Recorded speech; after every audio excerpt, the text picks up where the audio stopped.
அனைவருக்கும் வணக்கம்.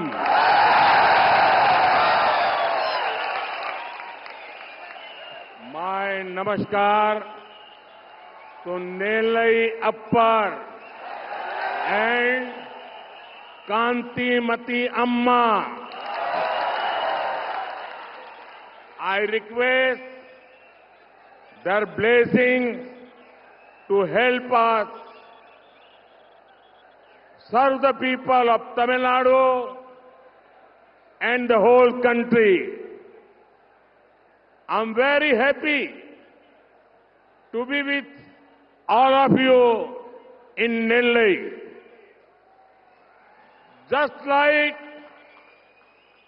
Tirunelveli Halwa, the people of the district and their affection is also very, very sweet. அனைவருக்கும் வணக்கம். நெல்லை மண்ணில அருளாசி கொடுத்துக்கிட்டு இருக்க நெல்லை அப்பருக்கும் காந்திமதி அம்மைக்கும் என்னுடைய பணிவான வணக்கத்தை தெரிவித்து இந்த நாட்டுக்காக உழைக்கும் நல்லாசிகளை எனக்கு தர வேண்டும் என்று வேண்டுகிறேன். நெல்லையில் உங்களை எல்லாரும் பார்த்ததுல எனக்கு ரொம்ப சந்தோஷம். ஏன்னா நெல்லை மக்கள் நீங்கள் எல்லாம் திருநெல்வேலி அல்வா மாதிரி ரொம்ப இனிமையாவும் ரொம்ப இலகிய மனதோடையும் இருக்கிறவர்கள். உங்களை சந்தித்ததில் எனக்கு மிக்க மகிழ்ச்சி. साथियों, कल मैं तिरुपुर और मदुरई में था और आज मुझे तिरुनेलवेली आने का सौभाग्य मिला है. इन सभी स्थानों पर मुझे एक बात कॉमन दिखी.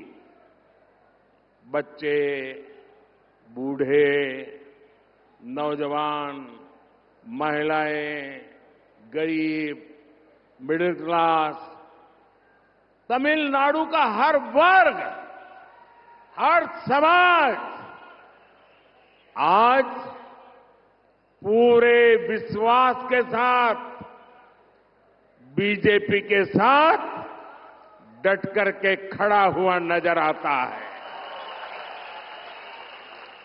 तमिलनाडु के लोग बीजेपी को बड़ी आशाओं से देख रहे हैं.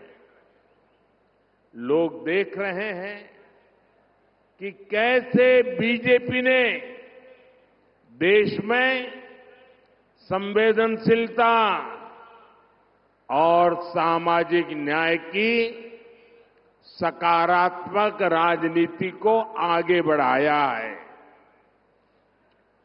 तमिलनाडु का ये असीम प्रेम, ये विश्वास हमारे लिए एक बहुत बड़ी जिम्मेदारी है और बीजेपी इस जिम्मेदारी को पूरा करने में आपके विश्वास पर खरा उतरने कोई भी कमी नहीं छोड़ेगी. ये भरोसा मैं आपको देने के लिए आज आपकी धरती पर आया हूं. ये मोदी की गारंटी है. நண்பர்களே, இது மோடியின் கேரண்டி. நண்பர்களே, நேத்துக்கு நான் திருப்பூர் போயிருந்தேன், மதுரை போயிருந்தோம். இன்னைக்கு திருநெல்வேலிக்கு வரக்கூடிய மிகப்பெரிய பாக்கியம் கிடைச்சிருக்கு. ஆனா இந்த எல்லா இடத்துலயும் உங்களை பார்க்கும்போது எனக்கு ஒரு பொதுவான ஒரு பண்பு தெளிவாக தெரியுது. தமிழகத்துல குழந்தைகளாகட்டும், முதியவர்களாகட்டும், இளைஞர்களாகட்டும், பெண்களாகட்டும், ஏழை நடுத்தர குடும்பத்தினராகட்டும், இப்படி எந்த பிரிவினராக இருந்தாலும் பாரதிய ஜனதா கட்சியின் மீது மிகப்பெரிய நம்பிக்கையை வைத்திருக்கிறார்கள். தமிழக மக்களோட அந்த நம்பிக்கையை பாரதிய ஜனதா கட்சி கண்டிப்பாக காப்பாற்றும். அவங்க நம்மளுடைய சமூக நீதி எப்படி பண்றோம், உண்மையான நேர்மறையான அரசியலை எப்படி பண்றோம் என்பதை கவனித்துக் கொண்டிருக்கிறார்கள். உங்க நம்பிக்கையெல்லாம் முழுவதுமாக பாரதிய ஜனதா கட்சி நிறைவேற்றும் என்ற உறுதிமொழியை இன்று இந்த திருநெல்வேலியில் உங்கள் முன்னால் வைக்கிறேன். இது மோடியின் கேரண்டி. साथियों, तमिलनाडु के लोग भविष्य से कदम मिलाकर चलने वाले लोग हैं। तमिलनाडु की पहचान टेक्नोलॉजी से होती है, नई सोच से होती है। यही बात तमिलनाडु को बीजेपी के और करीब लाती है। हमारी ये साझी सोच और बीजेपी सरकार का ट्रैक रिकॉर्ड ये विश्वास दिलाता है कि बीजेपी ही है जो तमिलनाडु को सही भविष्य की ओर लेकर जा सकती है। ऐसे कई उदाहरण आज आप देख सकते हैं, जैसे कि आज भारत विश्व की सबसे तेजी से बढ़ती अर्थव्यवस्था है और साथ ही हम उन चुनिंदा देशों में से एक है जो रिन्यूएबल एनर्जी के प्रति पूरी प्रतिबद्धता से काम कर रहे हैं। जब रिन्यूएबल एनर्जी की बात होती है तो तमिलनाडु इसकी संभावनाओं से भरा हुआ है। देश इस नई सोच के साथ काम कर रहा है और इसका बड़ा लाभ तमिलनाडु को मिल रहा है। நண்பர்களே, தமிழ்நாட்டு மக்கள் எல்லாம் எப்போதும் வருங்காலத்தை பற்றிய, எதிர்காலத்தை பற்றிய ஒரு மிகப்பெரிய தெளிவுடன் இருப்பார்கள். அதுக்கு முக்கிய காரணம் அவர்களுடைய தொழில்நுட்ப அறிவில் அவங்க மிகச் சிறந்தவர்களாக இருக்கிறார்கள். இதுதான் தமிழகத்தை பாரதிய ஜனதா கட்சியோட இப்பெல்லாம் நெருக்கமாக்குது. ஏன்னா பாரதிய ஜனதா கட்சியுடைய அணுகுமுறையும் சித்தாந்தமும் தமிழக மக்களின் எண்ணத்தோடு மிகவும் ஒத்து போகிறது, ஒன்றுபடுகிறது. எதிர்காலத்தை நோக்கிய பாரதிய ஜனதா கட்சியின் சிந்தனையும் மக்களின் சிந்தனையும் ஒன்றுபடுவதால் தமிழக மக்களுக்கு பாரதிய ஜனதா கட்சியின் மேல் புது நம்பிக்கையை ஏற்படுத்தி இருக்கிறது. இந்த மாதிரி நிறைய உதாரணம் நான் சொல்லலாம். இது போல இன்னைக்கு இந்தியா வேகமாக வளர்ற பொருளாதாரத்தை கொண்டிருக்கிறது. மேலும் இந்த எரிசக்தியில புதுப்பிக்கத்தக்க எரிசக்தின்னு சொல்றாங்க இல்லையா, அந்த எரிசக்தி துறையில வெளிநாடுகளோட இந்தியாவும் போட்டி போட்டு முன்னேறுது. இந்த புதுப்பிக்கத்தக்க எரிசக்தியை பொறுத்த வரைக்கும் தமிழ்நாடு மிகப்பெரிய வளர்ச்சியை நோக்கி சென்று கொண்டிருக்கிறது. அந்த வளங்கள் எல்லாம் தமிழகத்தில் இருக்கிறது. இந்த நாடு புதிய சிந்தனையோடு செயல்படுகிறது. தமிழ்நாடும் இந்த புதிய சிந்தனையின் வளர்ச்சியில் மிகப்பெரிய பங்கு வகிக்கப் போகிறது. साथियों, एक और बदलाव है जिसे आज तमिलनाडु के भाई बहन देश के बाहर भी महसूस कर रहे हैं।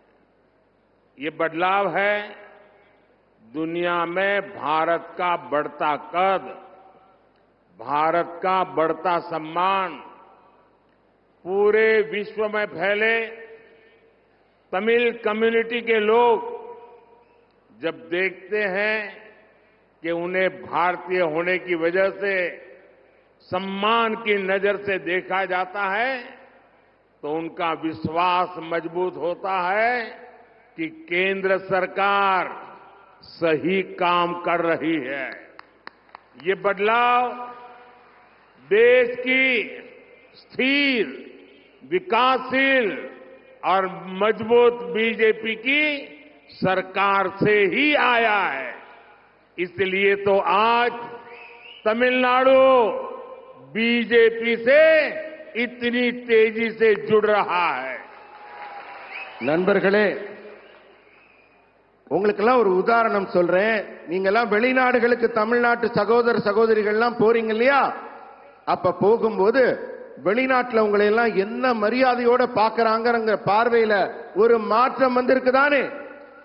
இந்தியர்களை அவங்க வியப்போடும் பெரிய மரியாதையோடும் பார்க்கறாங்க தானே? அந்த பெருமை தமிழக மக்களுக்கும் கிடைத்துக் கொண்டிருக்கிறது.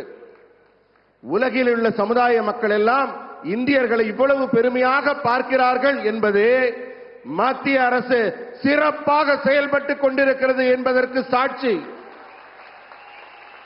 இந்த மாற்றம் நிலையான உறுதியான வளர்ச்சியை நோக்கிய மாற்றம் என்பதை உணர்ந்து கொண்ட தமிழக மக்கள் இப்ப பாரதிய ஜனதா கட்சியை தேர்ந்தெடுத்து அதன் பின்னே வரத் தொடங்கி இருக்கிறார்கள். साथियों, भाजपा सरकार में पहली बार दिल्ली से तमिलनाडु की दूरी इतनी कम हुई है. आज गरीब, किसान, महिला और युवा उनसे जुड़ी हर योजना का लाभ भारत के दक्षिणी कोने तक पहुंच रहा है. बीजेपी सरकार कैसे काम करती है, आज तमिलनाडु खुद इसका गवाह है. 5 साल पहले तमिलनाडु के सिर्फ 21 लाख ग्रामीण घरों में नल से जल आता था. 20 लाख. आज जल जीवन मिशन के कारण 1 करोड़ से ज्यादा ग्रामीण घरों में नल से जल पहुंचता है. सब जानते हैं कि कैसे घर तक पानी न आने से सबसे ज्यादा तकलीफ घर की महिलाओं को उठानी पड़ती थी.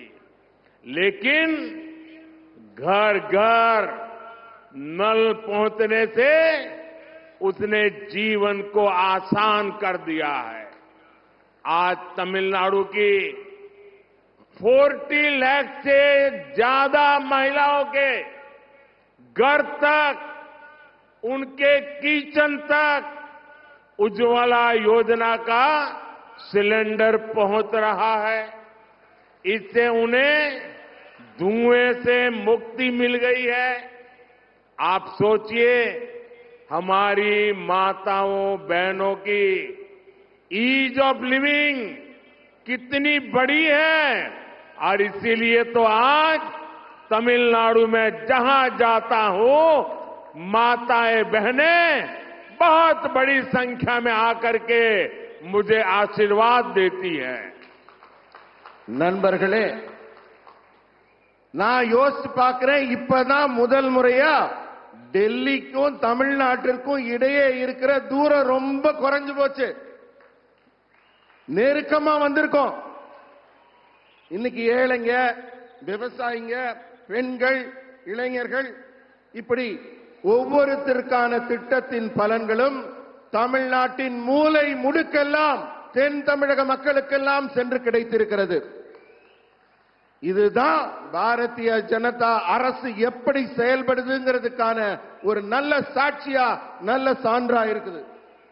5 ஆண்டுக்கு முன்னாடி தமிழ்நாட்டில் கிராமப்புற வீடுகளில் இருந்த குடிநீர் திட்டம் குழாய் எவ்வளவுன்னா வெறும் 21 லட்சம். ஆனா இப்ப நம்ம அரசு 1 கோடி வீடுகளுக்கும் மேல கிராமப்புற வீடுகளுக்கு குடிநீர் குழாய் இணைப்பு கொடுத்திருக்கோம். வீட்டுல தண்ணி இல்லாததுனால நம்ம வீட்டு பெண்கள்லாம் எவ்வளவு கஷ்டப்பட்டாங்க, எவ்வளவு துன்பப்பட்டாங்கிறதெல்லாம் நமக்கெல்லாம் தெரியும். ஒரே ஒரு குடிநீர் குழாய் இல்லாம இந்த ஏழை பெண்கள்லாம் பட்ட அவஸ்தைய சொல்ல முடியாது. ஆனா இந்த குழாய் நாம் கொடுத்த உடனே அவங்க வாழ்க்கையே சுலபமாகி இருக்கு. இதே மாதிரி உஜ்வாலா திட்டத்தின் மூலம் இலவசமா சிலிண்டர் கொடுக்கப்பட்டிருக்கு. 40 லட்சத்துக்கும் மேற்பட்ட பெண்களின் வீடுகளுக்கு சிலிண்டர் போயிருக்கு. இதன் மூலம் புகையிலிருந்தும் அந்த சமைக்கும் துன்பத்திலிருந்தும் பெண்களுக்கு விடுதலை கிடைச்சிருக்கு. நம்ம தாய்மார்கள், நம்ம சகோதரிகள், இவர்களுக்கெல்லாம் வாழ்க்கையில எவ்வளவு பெரிய நன்மை கிடைச்சிருக்கு, எவ்வளவு பெரிய நன்மை கிடைச்சிருக்குன்னு சொல்லவே முடியாது. அதனாலதான் நான் போற பக்கமெல்லாம் இத்தனை தாய்மார்கள், இத்தனை பெண்கள் திரளாக வந்து எனக்கு ஆசி கொடுக்கிறார்கள், வாழ்த்து சொல்கிறார்கள். அந்த தாய்களுக்கும் பெண்களுக்கும் மிக்க நன்றி. साथियों, आज अगर देश 100 कदम आगे बढ़ता है तो तमिलनाडु भी उतनी ही तेजी से आगे बढ़े, ये मोदी का संकल्प है।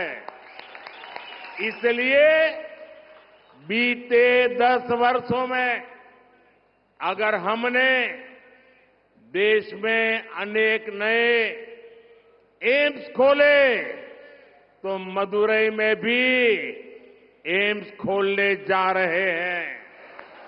आज अगर देश में हर गरीब को 5 लाख रुपए तक के मुफ्त इलाज की गारंटी मिल रही है तो उसमें 50 लाख से ज्यादा लाभार्थी हमारे तमिलनाडु के भाई बहन हैं।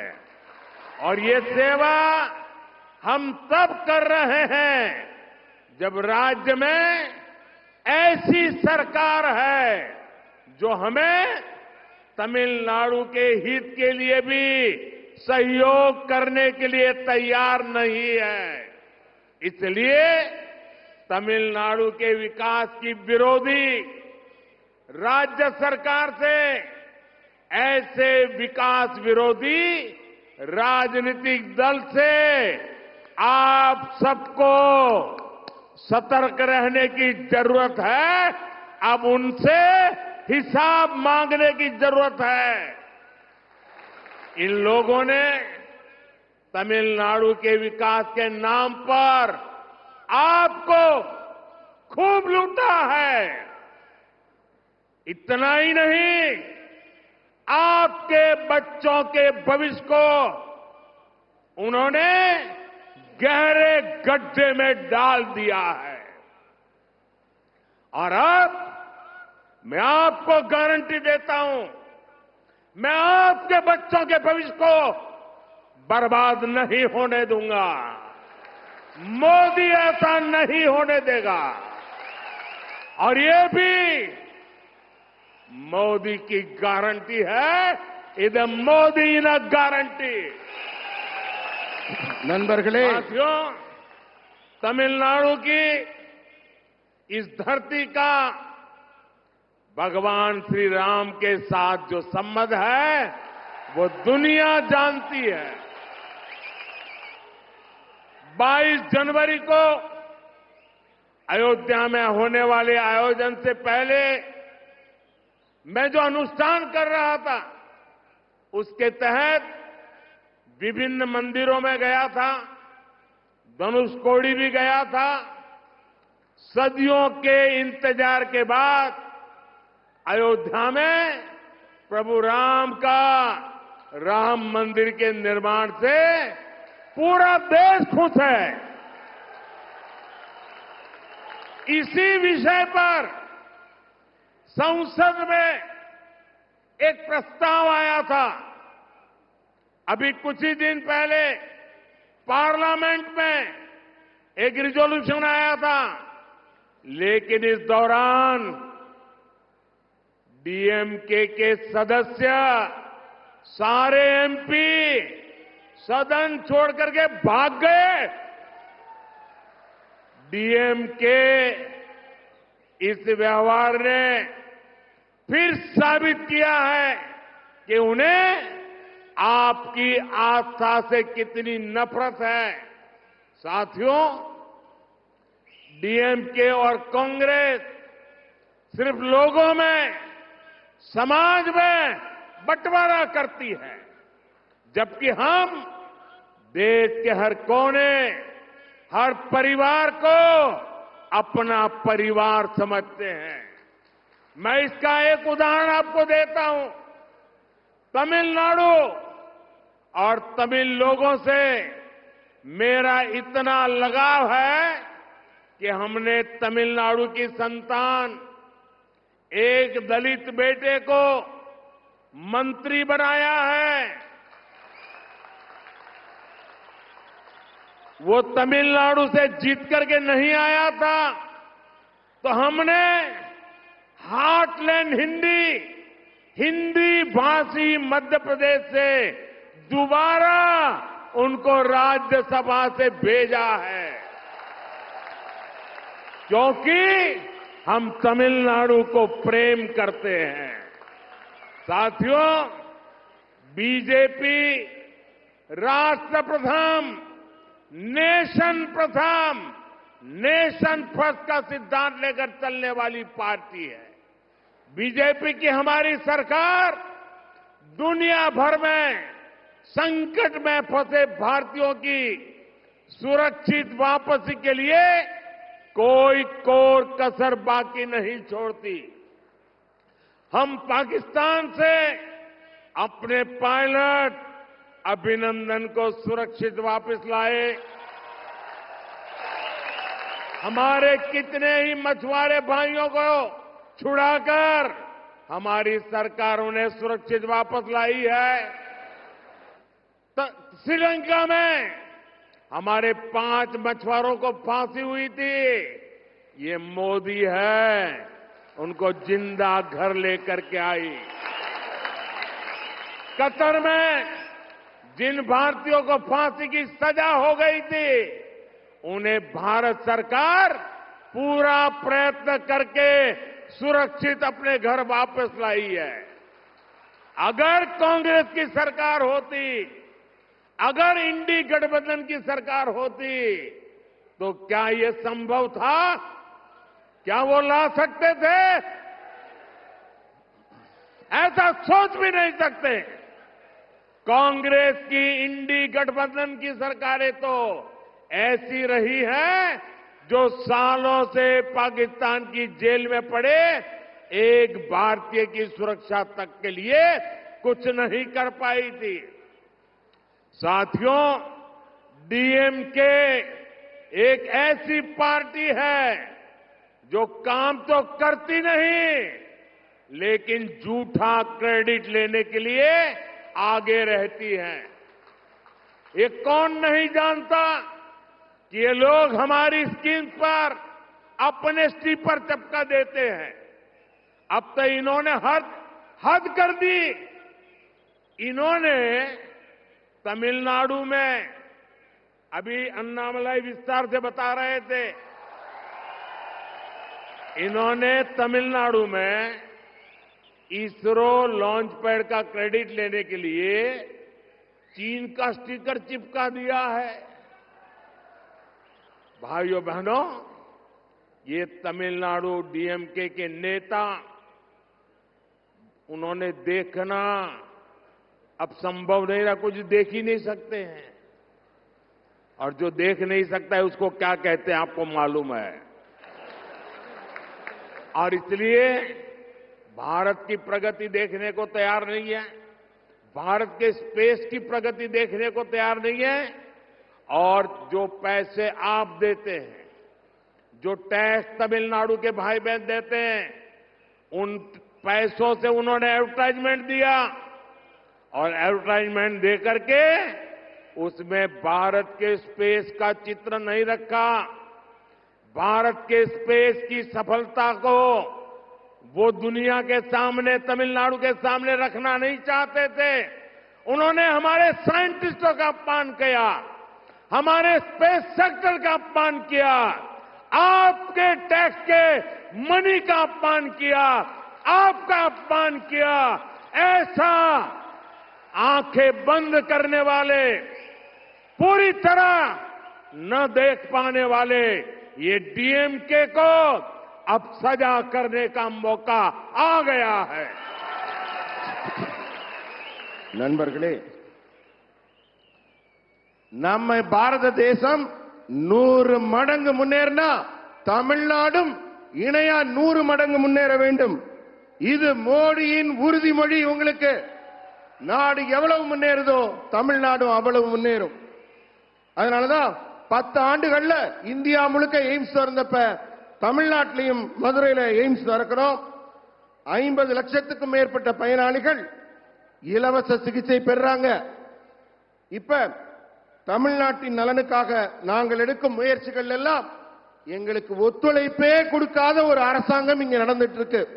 மத்திய அரசு என்ன செஞ்சாலும் ஒரு குறை சொல்றாங்க அரசாங்கத்துல. அதை மீறி மக்களுக்கு நாங்கள் நன்மை செய்து கொண்டிருக்கிறோம். நீங்க எல்லாம் யோசிச்சு பார்க்கணும். இவங்க ஏன் நாட்டின் வளர்ச்சியை தடுக்கிறாங்க? திட்டங்களை ஏன் தடுக்கிறாங்க? மத்திய அரசு கொடுக்கக்கூடிய மக்கள் நலத்தை எல்லாம் தடுக்க வேண்டும், இதை கெடுக்க வேண்டும் என்ற எண்ணம் ஏன் இந்த மாநில அரசுக்கு இருக்குன்னு நீங்க எல்லாம் யோசிச்சு பார்க்கணும். நீங்க எல்லாம் ரொம்ப எச்சரிக்கையாகவும் இருக்கணும். ஏன்னா அவங்க வளர்ச்சியை தடுக்கிறது எதுக்குன்னா நாட்டை கொள்ளையடிக்கிறதுக்காகத்தான். ஆனா உங்க மோடி அது நடக்க விட மாட்டார். அதை தடுத்து நிறுத்துவார். இரும்பு கரம் கொண்டு அந்த கொள்ளையடிக்கும் முயற்சி தடுக்கப்படும். தமிழ்நாட்டுக்கும் ராமருக்கும் என்ன சம்பந்தம் கேட்கிறாங்க. நான் அயோத்தியில திறக்கிறதுக்கு முன்னாடி இங்க இருக்க தனுஷ்கோடியில இருந்து மிகப்பெரிய கோயில்கள் எல்லாம் போய் இங்க ஆசீர்வாதத்தோட தான் அங்க போய் அயோத்தியில ராமர் கோயில் திறந்தோம். ஜனவரி 12 மொத்த தேசமும் மகிழ்ச்சி அடைந்தது ராமர் கோயில் திறந்தோன்னு. ஆனா பாராளுமன்றத்தில் ஒரு ரெசல்யூஷன் கொண்டு வரப்ப உங்க திமுக எம்எல்ஏக்கள், தமிழகத்தின் திமுக எம்எல்ஏக்கள் வெளிநடப்பு செஞ்சு போறாங்க. அது அவங்களால ஏற்க முடியல. அவங்க இதன் மூலம் என்ன நிரூபிக்கிறாங்க? உங்களுடைய நம்பிக்கையை அவர்கள் எதிர்க்கிறோங்கிறத நிரூபிக்கிறாங்க. அவங்க வெறுப்பு அரசியலை பரப்புகிறார்கள். ஒரே குடும்பம் தன்னுடைய குடும்ப வளர்ச்சியை தவிர நம்ம மாநிலத்தின் வளர்ச்சியை பார்க்கவில்லை என்று நிரூபிக்கிறார்கள். ஆனா பாஜக அப்படி இல்ல. உங்களை நேசிக்கிறோங்கிறதுக்காகத்தான் உங்க குடும்பத்திலிருந்து ஒரு தலித் குடிமகனை, உங்க பிள்ளையை நாங்க மத்திய அரசுல அமைச்சராக்கி இருக்கிறோம். அவருக்கு அதுவும் இல்லாம ஹிந்தி வேற தமிழ் வேறன்னு பேசுறாங்க. ஹிந்தி பேசுற ஒரு மத்திய மாநிலத்திலிருந்து அவருக்கு இப்ப எம்பி பதவியும் மறுபடி கொடுத்திருக்கோம். அதுக்காக நாங்க ரொம்ப சந்தோஷப்படுறோம், மகிழ்ச்சி அடைகிறோம். ஏன்னா எங்களுக்கு நாடு தான் முக்கியம், மக்கள் தான் முக்கியம், தேசம் தான் முக்கியம். ஏன்னா இது வலிமையான பாரதம், வல்லமையான பாரதம். அபிநந்தன் பாகிஸ்தான் பார்டர்ல போய் விமானத்திலிருந்து விழுந்தாரு. ஒரு கீறல் கூட இல்லாம நாங்க கூட்டிட்டு வந்தோமா இல்லையா? ஸ்ரீலங்கால 5 மீனவர்கள் தூக்கு தண்டனை விதிச்சிருந்தாங்க. அவங்களுக்கு தண்டனையா கிடைச்சது. நான் போய் மீட்டுட்டு வரல அவங்கள.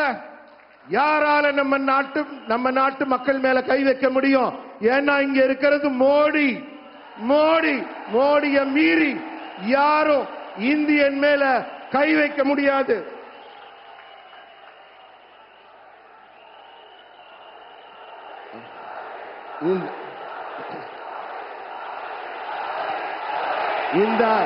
இந்த அரசுகளை எல்லாம் திருத்த வேண்டிய காலம், இந்த அரசுகளை எல்லாம் மாற்ற வேண்டிய காலம்.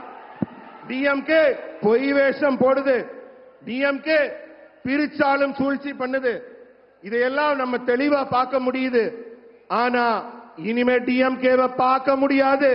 இனிமே டிஎம்கே இங்க இருக்க முடியாது. ஏன்னா இங்க அண்ணாமலை வந்துட்டார். உங்க கூட அண்ணாமலை இருக்கார். இனிமே டிஎம்கேவை நீங்க எங்க தேடினாலும் கிடைக்காது. காசு பணம் சம்பாதிக்க உங்களுடைய நம்பிக்கையை, உங்களோட மொழியை, உங்களுடைய இனத்தை சிறுபான்மைப்படுத்தி அதை கேவலப்படுத்தி அந்த நம்பிக்கையை எதிர்க்கிற திமுக முற்றிலுமாக இங்கிருந்து அகற்றப்படும்.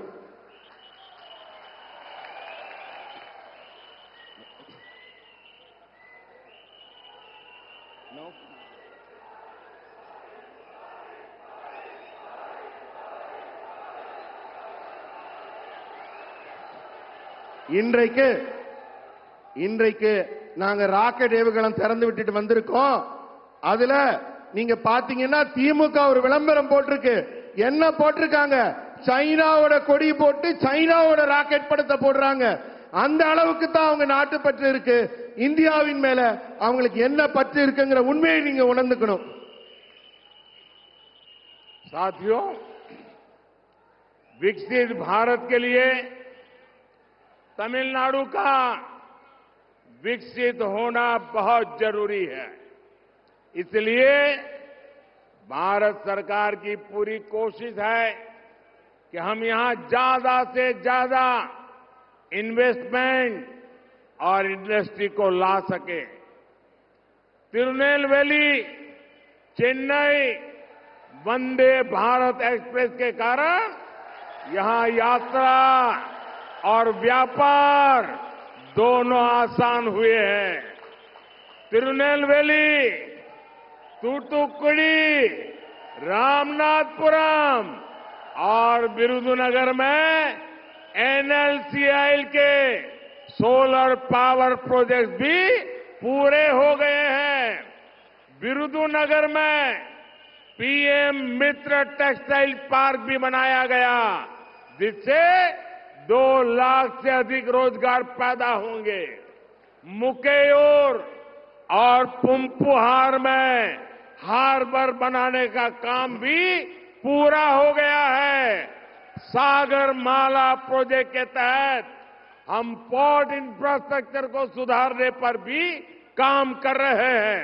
इन सब के साथ राज्य में नए हाईवे बनाने से लेकर पुराने हाईवे को अपग्रेड करने तक उसकी अनेक योजनाएं पूरी स्पीड से चल रही है। நண்பர்களே, வளர்ந்த இந்தியாவுக்கு மிகப்பெரிய கட்டமைப்புகளை உருவாக்க வேண்டிய நேரம். வளர்ச்சி அதனால மிக முக்கியமானது, தொடர்ந்து நடைபெற்றுக் கொண்டே இருக்க வேண்டும். அதனாலதான் இந்திய அரசு பெரிய முதலீடுகள் செய்து தொழில்துறையை முன்னுக்கு கொண்டு வருது. திருநெல்வேலி சென்னை வந்தே பாரத் எக்ஸ்பிரஸ் வந்த பிறகுதான் உங்க பகுதியில் மிகப்பெரிய முன்னேற்றம் தொழில் வளத்திலையும் போக்குவரத்திலையும். அதே போல திருநெல்வேலி, தூத்துக்குடி, ராமநாதபுரம், விருதுநகர் ஆகிய இடங்கள்ல என்எல்சிஐஎல் சூரிய மின்சக்தி திட்டங்கள் மிகப்பெரிய முன்னேற்றம் அடைந்து நிறைவடையும் நிலையில் இருக்கிறது. விருதுநகர்ல பிரதம மந்திரி ஜவுளி பூங்கா, இதன் மூலம் 2 லட்சம் பேருக்கு இந்த பகுதியில் வேலை கிடைக்க போகுது. மூக்கையூர், பூம்புகார் ஆகிய துறைமுகம் கட்டும் பணி முடிஞ்சிருச்சு.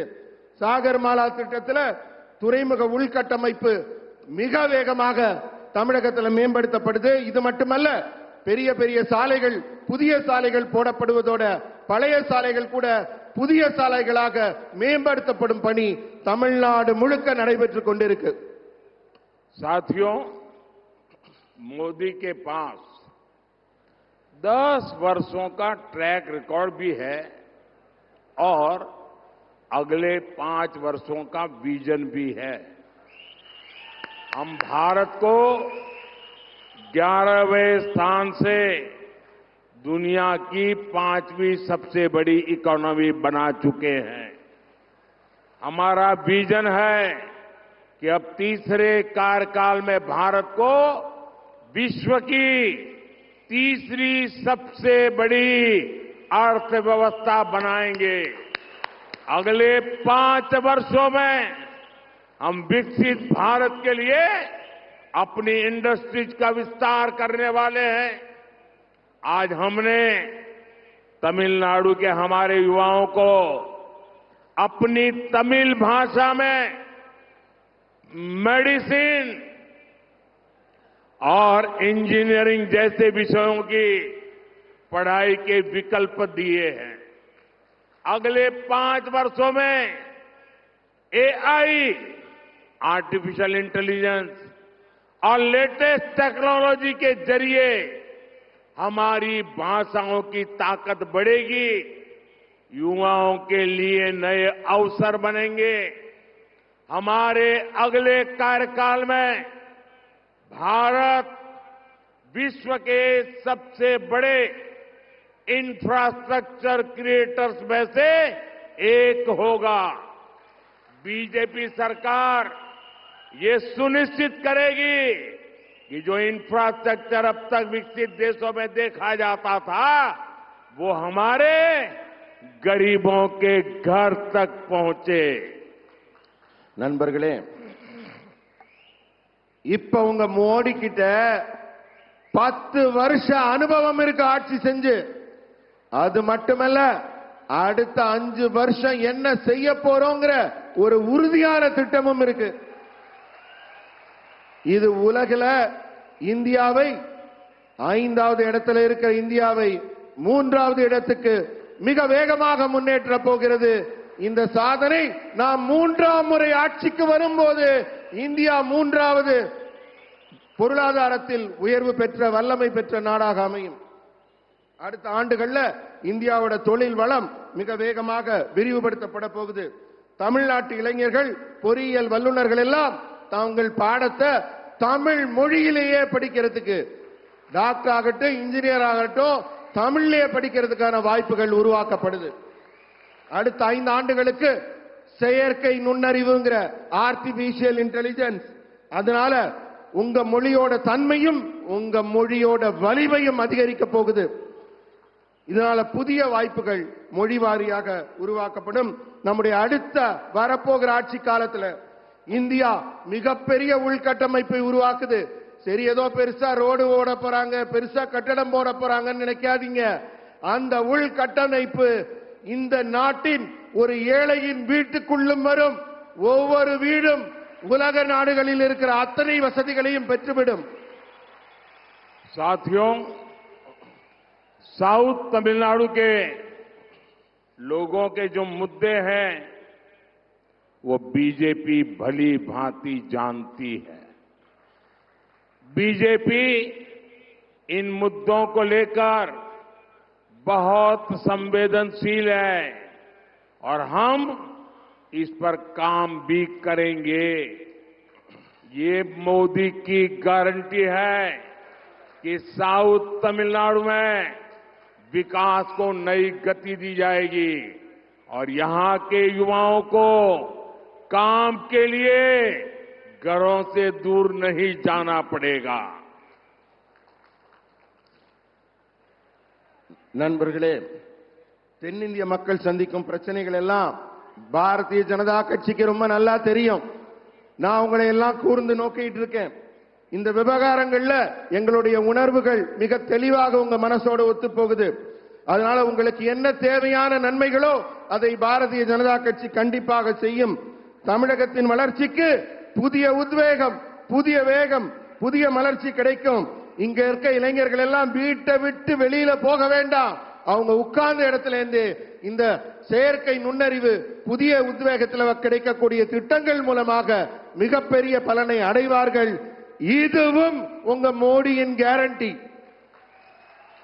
साथियों, 2024 के 24 के चुनाव में एक तरफ विकास और विजन की बात करने वाली बीजेपी है, वहीं दूसरी ओर डीएमके और कांग्रेस जैसी पार्टियां हैं. ये सरकार में इसलिए आना चाहते हैं ताकि अपने परिवार को आगे बढ़ाए, अपने परिवार की जेब भरे. इनसे पूछिए कि तमिलनाडु के विकास के लिए वे क्या करेंगे. ये बोलेंगे पता नहीं है, लेकिन इनसे पूछ लीजिए कि इनकी पार्टी का अध्यक्ष अगला कौन बनेगा, तो ये बात इन्हें जरूर पता होगी, क्योंकि परिवार से ही कोई न कोई अध्यक्ष बनेगा. इन पार्टियों को देश से भी बड़ा अपना परिवार लगता है. ये परिवारवादी पार्टियां तभी तक सफल हो सकती है जब तक कि ये समाज को बांटते रहे. इसलिए हर दिन ये लोग ऐसे नए तरीके खोजते हैं कि लोग बंटे और एक दूसरे से नफरत करें. लेकिन तमिलनाडु वो भूमि है जिसने हमेशा समाज को नई दिशा दिखाई है.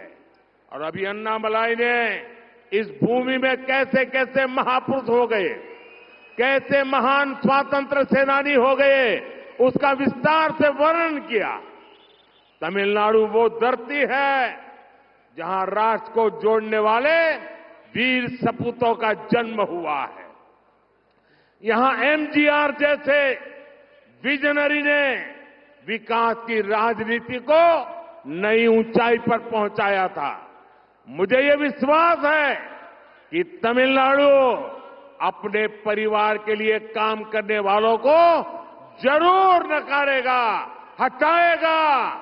इस बार तमिलनाडु उनका साथ देगा जिन्होंने गरीब परिवारों के लिए काम किया है। मुझे विश्वास है कि इस बार तमिलनाडु सिर्फ अपने बच्चों का भविष्य बनाने वालों को नकारेगा। ये देखिए, ये डीएमके वाले क्या कर रहे हैं। पहले जो डीएमके के नेता थे वो अपने बेटे को मुख्यमंत्री बनाने के लिए जिंदगी भर लगे रहे। अब जो मुख्यमंत्री है वो अपने बेटे को मुख्यमंत्री बनाने में लगे हुए हैं। ये सारे डीएमके वाले अपने बच्चों को सेट करने में लगे हैं और आपका भविष्य अपसेट करने में लगे हैं। वे उनके बच्चों का भाग्य बनाना चाहते हैं और मोदी आपके बच्चों का भाग्य बनाने की गारंटी लेके आया है। तमिलनाडु इस बार उस बीजेपी को आशीर्वाद देगा जिन्हें आपके बच्चों के भविष्य की चिंता है। நண்பர்களே, 2024 தேர்தல்ல ஒரு பக்கம் வளர்ச்சியையும் தொலைநோக்கு பார்வையும் முன்னெடுத்துக் கொண்டு பாரதிய ஜனதா கட்சி ஒரு பக்கம் நின்னுச்சு. இப்ப திமுகவும் காங்கிரசும் இதுக்கு எதிர்பக்கத்தில் நிக்கிறது. அதனால அவங்க ஆட்சி அதிகாரத்தில் மட்டும் சேர்ந்து அதுல சம்பாதிக்கணும்னு நினைக்கிறாங்க. அவங்க குடும்பம் மீண்டும் ஆட்சிக்கு வரணும்னு நினைக்கிறாங்க. அவங்க குடும்ப உறுப்பினர்கள் ஆட்சி அதிகாரத்தில் வரணும்னு நினைக்கிறாங்க.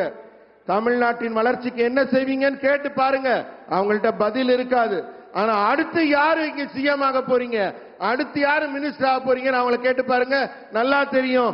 ஏன்னா அப்பாக்கு அப்புறம் பிள்ளை, பிள்ளைக்கு அப்புறம் அவங்க பிள்ளைன்னு வம்சாவளி அரசியலை அவர்கள் முன்னெடுக்கிறார்கள். அடுத்த கட்சி தலைவர் யாருன்னு அவங்களுக்கு நல்லா தெரியும். ஆனா இந்த கட்சிகள் எல்லாம் தன் நாட்டை விட தான் குடும்பத்தை தான் முக்கியம் நினைக்கிறாங்க.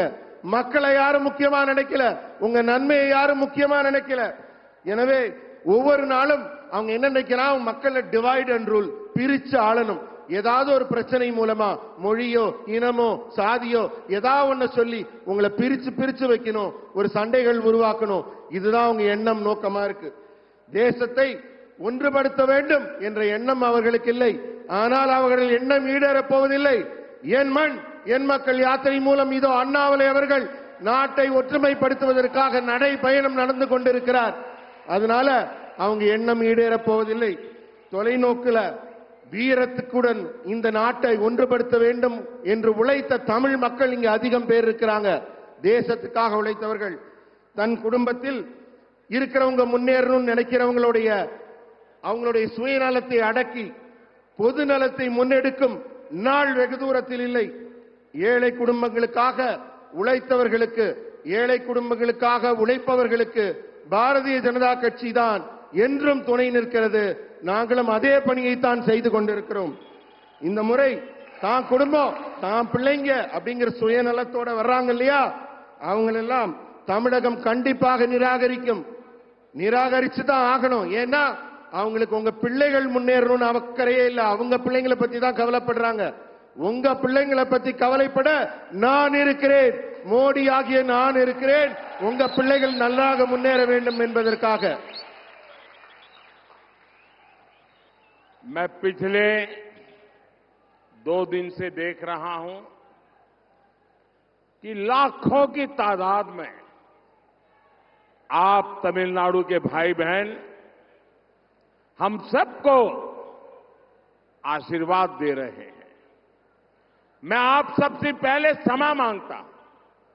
इतना उत्साह, इतना प्यार, इतने आशीर्वाद, लेकिन मैं तमिल में भाषण नहीं कर पा रहा हूं।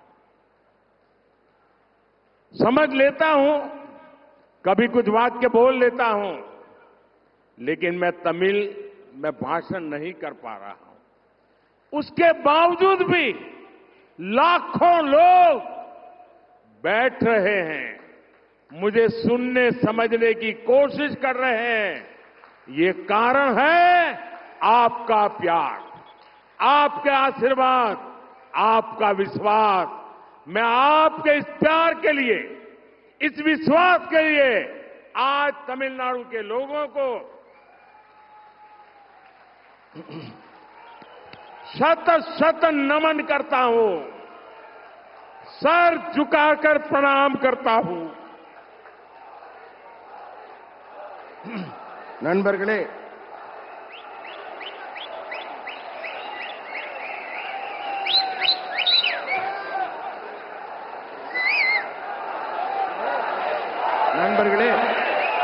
அமைதி. நான் உங்க முன்னாடி நிக்கிறேன். உங்க தமிழ் மொழியில பேச முடியவில்லையே என்ற ஏக்கம் எனக்கு அதிகமாக இருக்கு. அப்பப்ப ஒரு சில வார்த்தைகள் பேசுறேன், ஆனாலும் முழுமையா தமிழ்ல பேசலையே, என் பேச்செல்லாம் உங்களுக்கு புரியுற மாதிரி பேச முடியலையேங்கிற ஏக்கம், ஒரு வருத்தம் எனக்குள்ள இருக்கு. ஆனாலும் இத்தனை பேர், இத்தனை ஆயிரம் பேர் என் முன்னாடி உட்கார்ந்திருக்கீங்க. என்னுடைய ஒவ்வொரு சொல்லும் புரியாவிட்டாலும் என் மனச புரிஞ்சுக்கிட்டு, என் உள்ளத்தை புரிந்து கொண்டு நீங்க எதிரில் உட்கார்ந்திருக்கீங்க. உங்களுடைய இதயத்தை, நீங்க எல்லாம் என் மேல வச்சிருக்க நம்பிக்கையை நான் 2 கை எடுத்து கும்பிடுறேன், உங்களை வணங்குறேன், உங்களை தனி வழங்கி கும்பிடுறேன். நீங்க எல்லாம் எனக்கு ஆசி கொடுங்க, எனக்கு வாழ்த்து கொடுங்க, என்னை வாழ்த்துங்கள், எனக்கு ஆசி கொடுங்கள்.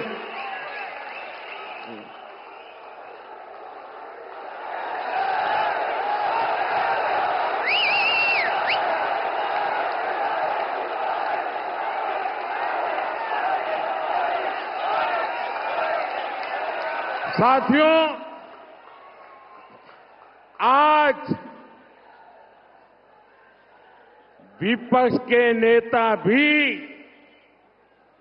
ये कहने लगे हैं कि बीजेपी और एनडीए इस बार पिछले चुनाव का रिकॉर्ड तोड़ने वाले हैं। अब की बार मोदी सरकार, अब की बार मोदी सरकार, अब की बार 400 पार, अब की बार 400 पार, अब की बार 400 पार। निश्चित ही लोगों में बीजेपी के प्रति अभूतपूर्व विश्वास है। हम विश्वास को बड़ी जीत में बदलने के लिए अभी भी हमें बहुत काम करना है। हमें हर घर तक, हर बूथ तक अपने तीसरे टर्म का विजन पहुंचाना है। इसका मतलब है कि आपको हर घर जाकर ये बताना होगा कि मोदी ने तिरुनेलवेली आकर उनका आशीर्वाद मांगा है। मैं तमिलनाडु के मेरे साथी कार्यकर्ताओं को, आप सबको ये जिम्मेदारी देकर जा रहा हूं। जितनी मेहनत आप करेंगे, उससे ज्यादा मेहनत मैं करूंगा। हम मिलकर तमिलनाडु को आगे बढ़ाएंगे। इसी संकल्प के साथ मैं फिर एक बार, ये मेरा सौभाग्य है कि तमिलनाडु मुझे इतना प्यार कर रहा है, इतने आशीर्वाद दे रहा है। நண்பர்களே, இப்ப எதிர்க்கட்சியில் இருக்கவங்களுக்கெல்லாம் கூட தெளிவா தெரிஞ்சிருச்சு. ஏன்னா அடுத்து 3வது முறையா ஆட்சி அமைக்க போறது பாரதிய ஜனதா கட்சி தான் என்று எல்லாரும் பேச தொடங்கிட்டாங்க. மக்கள் முன்ன எப்போதும் இல்லாத அளவுக்கு பாரதிய ஜனதா கட்சி மீது நம்பிக்கை வைத்திருக்கிறார்கள். இந்த நம்பிக்கை மாபெரும் வெற்றியாக நம்ம எல்லாம் நிறைய வேலை செய்யணும். வெறும் இந்த நம்பிக்கை வெற்றியை தந்துவிடும் என்று நாம வீட்டுக்குள்ள இருக்க முடியாது. நீங்க எல்லாரும் ஒவ்வொரு வீடா போகணும், ஒவ்வொரு பூத்துக்களா போகணும், மக்களிடம் பேச வேண்டும், அவர்களை பாரதிய ஜனதா கட்சிக்கு தாமரைக்கு வாக்களிக்க செய்ய வேண்டும். அப்படி செய்தால்தான் நமக்கு நம்ம எதிர்பார்க்கிற மாபெரும் வெற்றி 400 சீட்டுகளுக்கு மேலான வெற்றி நமக்கு கிடைக்கும். அந்த வெற்றிக்கான ஆசிகளை, வாழ்த்துக்களை திருநெல்வேலியை இங்கே இருக்கிற தெய்வங்கள், முன்னோர்கள், மக்களாகிய உங்களிடத்தில் நான் கேட்டு பெறுகிறேன். உங்க ஆசிகளை நான் பெற்றுக்கொண்டு ஒரே ஒரு விஷயத்தை சொல்றேன், ஒரு உறுதிமொழியை உங்களுக்கு சொல்றேன். நீங்க எல்லாம் வீடு வீடாக போய் வெற்றிக்கு எத்தனை மடங்கு உழைக்கிறீர்களோ அதை விட ஒரு மடங்கு கூடுதலாக நான் உங்களுக்காக உழைப்பேன் என்ற உறுதிமொழியை உங்களுக்கு தந்து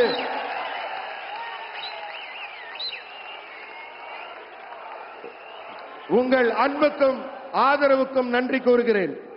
मेरे साथ बोलिए, दोनों हाथ ऊपर करके बोलिए, भारत माता की, भारत माता की, भारत माता की, वंदे वंदे वंदे वंदे वंदे वंदे वंदे वंदे वंदे वंदे.